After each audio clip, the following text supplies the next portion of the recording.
mga kababayan, dumito na tayo. Ito na. Ayan. Bato de la Rosa, Bungo, mag-ingat daw kayo. Base dito kay Inday Sara Duterte. Bakit daw ho? Madam BP, sabihin mo nga kung bakit mag-ingat sila. Ni Senator Bato de la Rosa. Mag-ingat siya.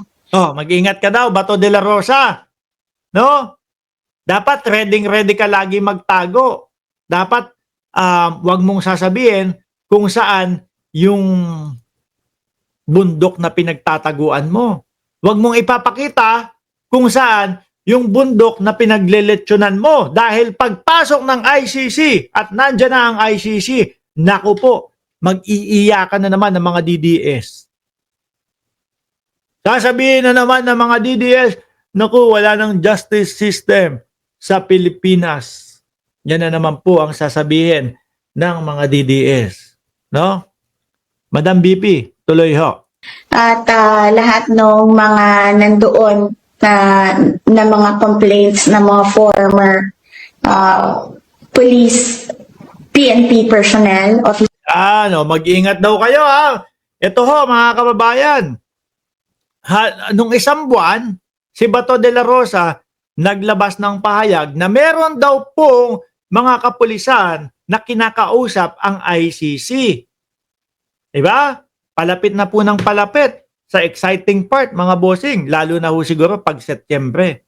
Meron daw pong kinakausap na mga kapulisan ang ICC at ang ICC daw po ay pinupwersa, pinipilit yung mga kapulisan na yon na tumestigo laban kay Bato de la Rosa, mga bossing. Ang sabi ko naman, hindi ako naniniwala diyan sa pahayag ni Bato, baka yung mga kapulisan na yan, na mga former PNP chief, sila mismo yung lumapit, sila mismo yung rumekta sa ICC para makipagtulungan. Dahil nga po, iisipin niya mga yan, tingnan mo, natamo ng dating Pangulong Duterte. Dating Pangulo pa yon ha?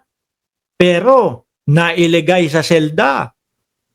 Nakuha, inaresto. Dating Pangulo pa yon ha?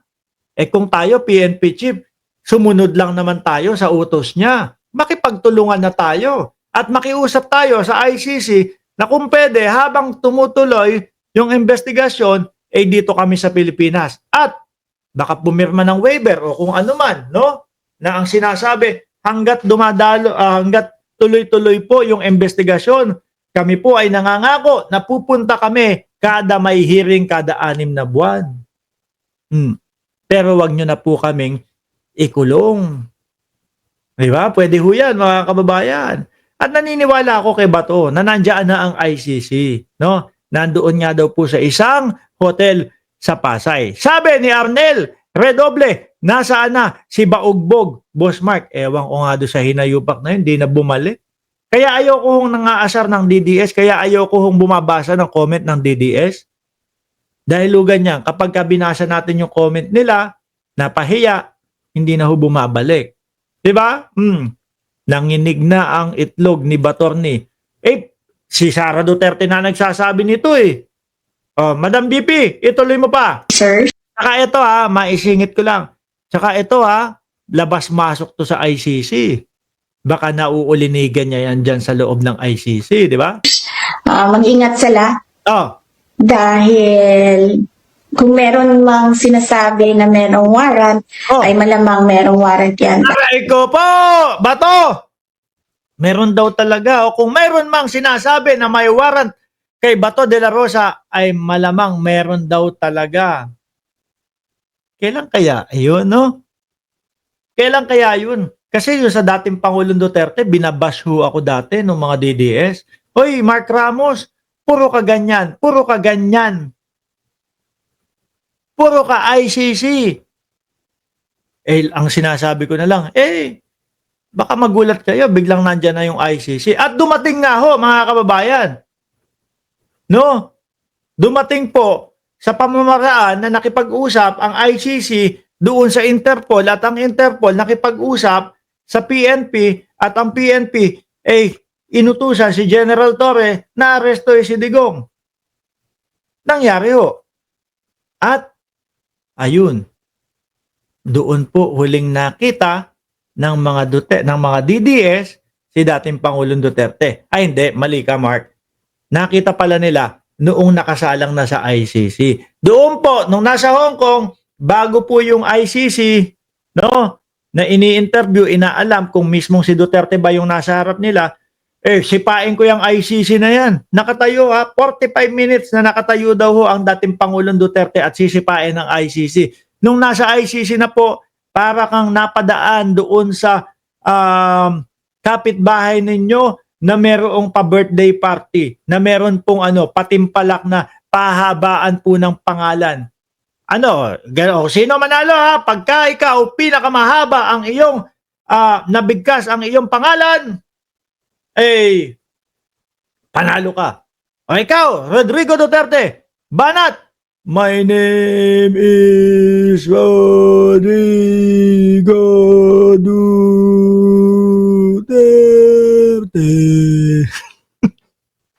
Panalo ka.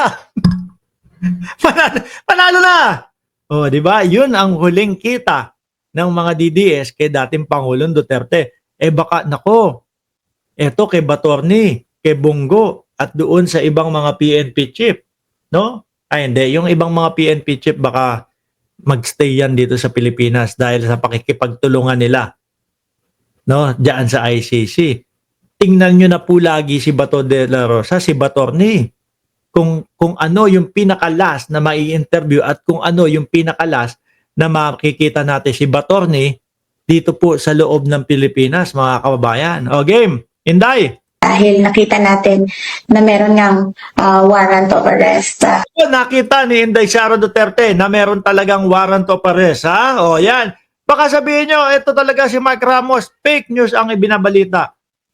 Si Sara na nagsasabi niyan. Sabi ni Tekya 9939, pang 551 po ako. Yung iba hindi pa nag-like host. Mga DDS yung iba dyan. Umabot tayo ng 1,300 tapos yung like natin 574 lang. Baka DDS yung iba dyan, no? Nag-aabang lang ng mga sasabihin natin. O, tuloy, BP! Dito kay Pangulong Duterte. O, meron daw kay dating Pangulong Duterte. Wala na. O, di ba? Malamang ho, mga kababayan, yung kay Bato, Bato, ulitin ko Tuloy. Senator Bato de la Rosa, mag-ingat siya. Aha. At lahat ng mga nandoon na mga complaints ng mga former police, PNP personnel. Mag-ingat daw kayo. Sabi ni Daisy, 575 na ako, Mark. Sabi ni Daisy Almenario, si Angel 123 Togod, pang 554 na daw siya, mga kababayan. Di tayo umabot ng 1,000 like. Okay lang. Lang problema, no? Ayun naman pala, Sara, bakit sinasabi nyo, kinidnap ang tatay mo? Patay, Huli, di ba? Hindi, yung kidnap, ano lang daw ng mga DDS yan. Naratibo lang ng DDS yan. Kaya ngayon, hindi mapakinggan, hindi ho Kaya ngayon ho, mga kababayan, hindi mapagbigyan yung kanilang interim release kasi dahil dun sa hindi nila paggalang sa ICC.